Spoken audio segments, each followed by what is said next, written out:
The controversy surrounding the Sharks' dramatic URC quarter-final win over Munster refuses to go away. Every few days, another voice steps into the debate, and this time, it's one of Ireland's most respected rugby journalists who has thrown fuel on the fire, Gerry Thornley. And once again, we're not just talking about a penalty shootout anymore, we're talking about the spirit of rugby itself. As we know, after 100 minutes of intense rugby between Sharks and Munster, it all came down to a rare penalty shootout in Durban, the moment that triggered the endless debate. Springboks scrum half Jaden Hendrickse collapsing after his second kick, reportedly suffering from cramp, which delayed Munster fly half Jack Crowley from taking his attempt. But what truly set off the storm was the infamous moment where Hendrickse, while receiving treatment, winked at Crowley, an image captured perfectly by the cameras and instantly spread across the rugby world. Since then, Hendrickse has faced heavy criticism, with many doubting the sincerity of his cramp and accusing him of deliberate gamesmanship.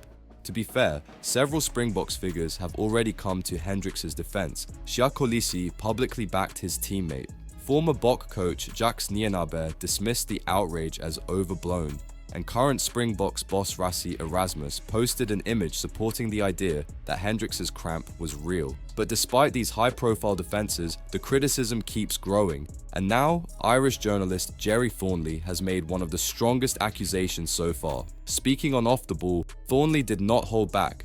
Maybe he did get cramp, but he didn't have to lie down where he did. And there didn't need to be that mini pitch invasion from physios and backroom staff trying to delay Jack Crowley's kick. For Thornley, it went far beyond Hendrickse alone. He was outraged by the entire Sharks bench behavior during the shootout. It was totally against the spirit of the game. I thought it was housery of the worst kind. I haven't even seen Emiliano Martinez do that in a football penalty shootout. It was shocking. He even questioned whether rugby, as a sport, is at risk of losing its values. Rugby has retained wonderful values despite professionalism, but this looked ridiculous. The host, Ian Sheahan, then posed the obvious question: would you feel the same if it was an Irish player doing this? Thornley insisted he would.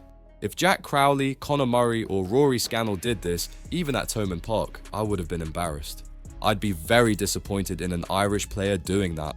And once again, we're left with the same massive debate that keeps splitting the rugby world. Is Hendrickse guilty of crossing the line? Or is this simply the reality of mental warfare in elite sport? And at what point does gamesmanship stop being part of the game and become unsportsmanlike behavior? Now it's your turn, Green and Gold Army. Do you agree with Gerry Thornley? Was this totally against the spirit of rugby? Or do you believe Hendrickse was just using the pressure to his advantage like so many others have done before? Drop your thoughts in the comments. This debate isn't going away anytime soon. And of course, subscribe and turn on notifications because the drama in this URC quarterfinal keeps delivering. See you in the next one.